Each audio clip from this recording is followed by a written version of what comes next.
When you're hauling hazardous materials, your rearview mirror can suddenly become the scariest thing in the world. So in this explainer, we're going to break down the exact action plan every single commercial driver needs for a hazmat emergency on the road. Because what you do in those first few moments, it makes all the difference. Okay, just picture this for a second. You glance in your mirror, and there it is, smoke. You know exactly what's in that trailer. There are other cars all around you. Panic? That's not an option. Right now, your training is the only thing standing between a controlled situation and a total catastrophe. What you do in the next 30 seconds is absolutely critical.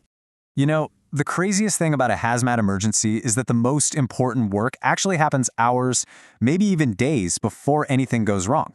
It really all comes down to being prepared. This isn't just about driving. It's about building a safety reflex long before you ever need it. Before your wheels even start to roll, this 3-step checklist is completely non-negotiable. First up, your shipping papers.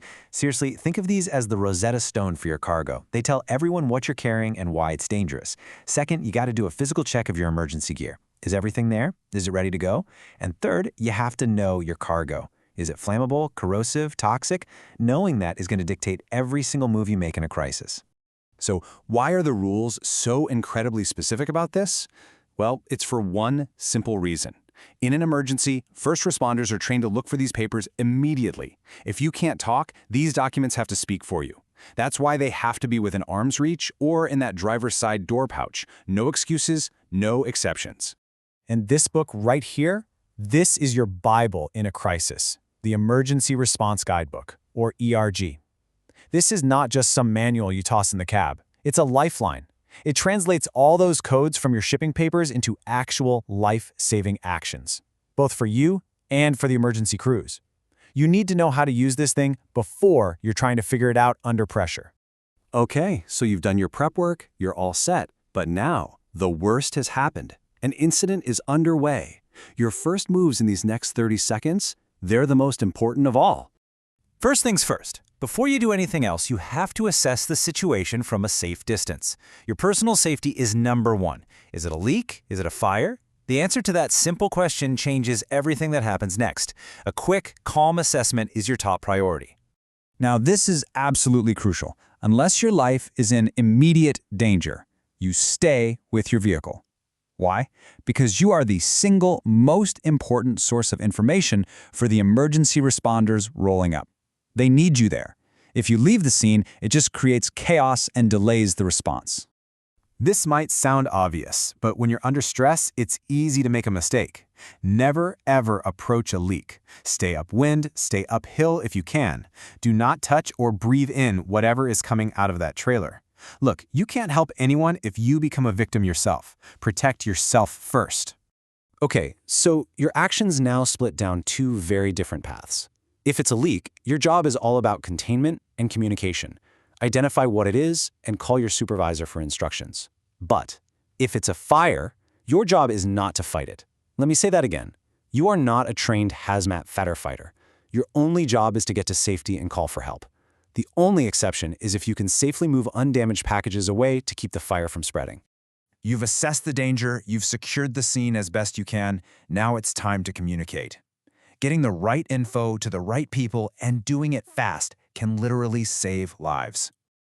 This number right here, memorize it. Put it in your phone right now. This is Chemtrek. When you call them, you're not just calling some hotline. You're connecting the firefighters on the scene with chemical experts who can give them immediate, critical advice on how to handle the exact substance you're carrying. It's a vital link. So here's your communication checklist. For 911, it's all about the immediate threat. Where are you? What's happening? What kind of hazmat is it? And is there an ongoing danger to the public? For Chemtrek, they need the specifics, like the shipper's name. And for your carrier, they need all the details so they can get their own response and reporting protocols started. All right, so first responders are on the scene and the immediate danger is contained. But your job isn't over just yet. There are some really critical follow-up steps that you and your carrier are responsible for. As soon as those first responders arrive, the incident commander is going to ask for one thing: your shipping papers. Have them ready. Until they can read those for themselves, you are the most valuable source of information they have. Your knowledge is their first line of defense. And as soon as the incident is under control, a clock starts ticking. Your carrier has a federal deadline of exactly 30 days to file a detailed written report. And this isn't just bureaucratic paperwork. It's how the industry learns from these incidents, spots patterns, and develops safer ways of doing things for everyone.